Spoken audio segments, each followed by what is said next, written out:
What's up, Coding One? Mr. Agnos here. In this video, I'm going to help you. I'm going to animate a ghost to help you with your haunted house project. All right. So I drew this little friendly-looking ghost fellow, and again, you have to imagine that in the background there's a haunted house and a spooky moon and maybe some scary trees and some tombstones.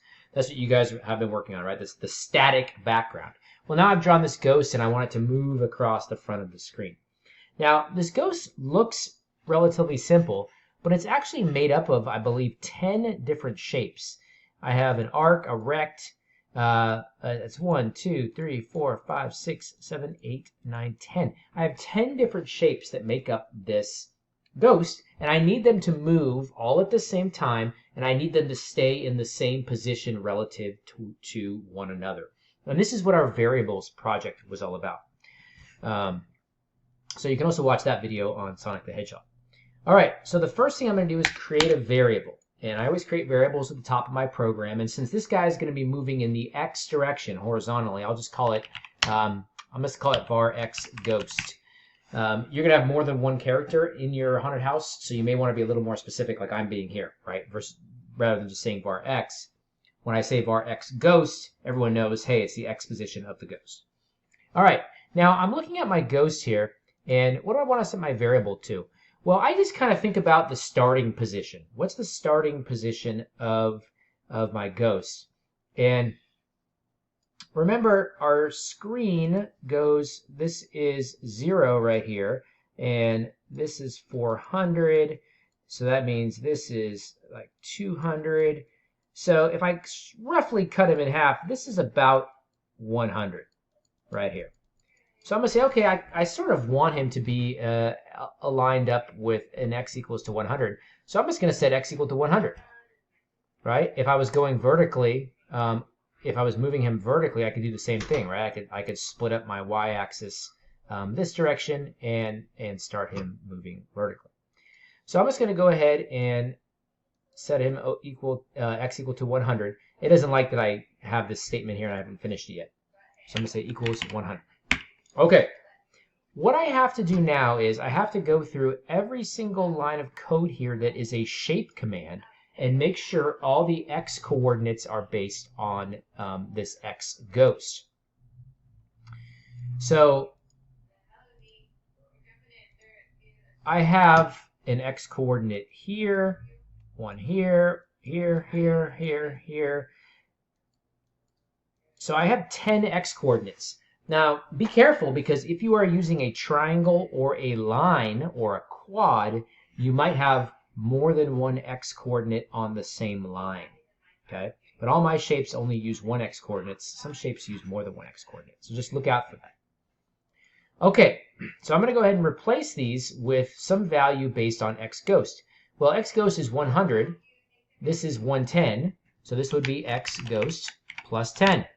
Okay, that gets me the same 110 value that I was looking for. This value is 50, so that would be x ghost minus 50. And you can see how everything still lines up. This is 65, so x ghost minus 35. Again, this means 100 minus 35. This x coordinate is 95, so I'm going to make it x ghost minus 5. And I'm just going to keep doing this all the way down. X ghost plus 25, and the more you practice this, you get a lot faster at it. X ghost plus 55. It also helps to pick an easy number to add or subtract from. Okay, if I pick like 97, it makes the math a little harder. So I just picked 100, and it makes all this stuff easy to add or subtract from. X ghost plus 1. X ghost plus 45, x ghost plus 10. Make sure you're only changing x coordinates, right? You're not changing fill commands, you're not changing background commands, you're not changing y coordinates or width or heights. And then this last one would be x ghost plus 53. And you can see that everything looks exactly the same, except now when I adjust this variable, he moves across the screen. So this is basically a variables project that I've made here. Okay, now I want it to animate it. So I need a draw function. So I'm going to make some space here. Everything that draws a shape or a color needs to go in the draw function. Variables where I declare the variable, like line 1, do not go in the draw function. Okay, so I'm going to go ahead and type draw equals, it autofills, and then I need to move everything in between these brackets. So what I do is I'm just going to cut and paste this bottom bracket right here. I have this bottom bracket on line 6. I'm going to hit Control X. I'll go down here to line 25, Control V, and I'm also going to indent all those to make it look nice, and I'm going to give myself some room down here. Okay, so now everything's in the draw function, and you can't tell, but it's being drawn over and over and over again. It's just being drawn in the same spot. Well, what we want it to do is we want it to draw in a slightly different spot each time. So at the bottom of my draw function, it has to be inside the draw function. I'm going to say x ghost equals x ghost plus 1. Okay, and then as soon as I put a semicolon here, this little guy is going to move slowly across the screen. And there he goes. If I want him to move faster, I can put a 2. Right, he goes faster. I could put a 5 here. Okay, if I want him to move to the left, I could subtract. Okay, if I want to change his starting position, I can actually, well, first off, what I'm going to do is I'm going to fiddle with the program, so I'm going to comment out line 23. Okay, and so he's not going to move. So I'm going to comment out line 23 by putting 2 forward slashes. I'm going to hit restart. I can change his starting position now. Maybe I want him to start on the right-hand side of the screen and move to the left. So I can, now that I've got all this, everything is set up according to this x ghost variable, I can move this over here and then do the subtraction. Right, and now he moves to the left. Maybe I want that to be slower. Right, and now he's moving to the left. It's exactly the same for the y. If I wanted him to move up or down, right, I would just kind of choose a starting y position. And then remember, the y's are kind of backwards. If I want him to go up, I subtract. If I want him to go down, I add. And then if I want him to move diagonally, then I need an x and a y coordinate. Okay, so I'm going to turn this back to a +1.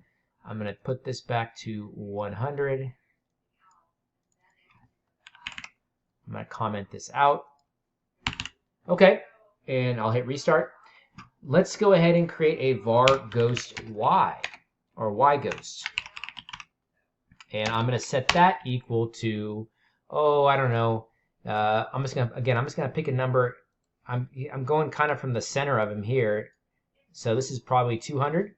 So I'm just going to use, again, this is 0. This would be like 200 right here, and this is 400 down here.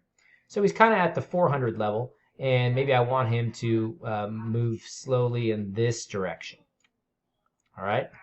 So I'm just going to set var ghost y ghost, equal to 200, and then I have to do exactly the same thing with the y coordinate. So here's my y coordinate. Semicolon. And remember, y ghost is 200, so this would be y ghost minus 90. This is also y ghost minus 90. This is y ghost plus 65. And the next 3 in a row are all the same. So I'm going to Control C, Control V, Control V, Control V, except I didn't copy and paste perfectly. There we go. All right, 200 minus 87. So this is y ghost minus 87. This is also y ghost minus 87. This is y ghost. Oh, I was so sloppy with that previous cut and paste. My apologies. There we go. This is y ghost minus 99. And this is y ghost minus 99. So now I have variables for the x and the y position of this guy. And so I'll do y ghost gets y. Remember, now I want him to move both in this direction and in this direction at the same time. And that's how we create diagonal movement, right? Is by changing the y coordinate and changing the x coordinate. But remember, with the y coordinate, if I'm moving up like this, I have to subtract. We're getting smaller. So I'm going to subtract from my y, and I'm going to add to my x. So the x is getting 1. The y, I'm actually going to add less than 1. I'm going to, because I want it to be at a slight diagonal, so I'm going to say plus 0.5. And then I'm going to remove the comments from these. Oh, I added. After all that, I added. Subtract. And there he goes.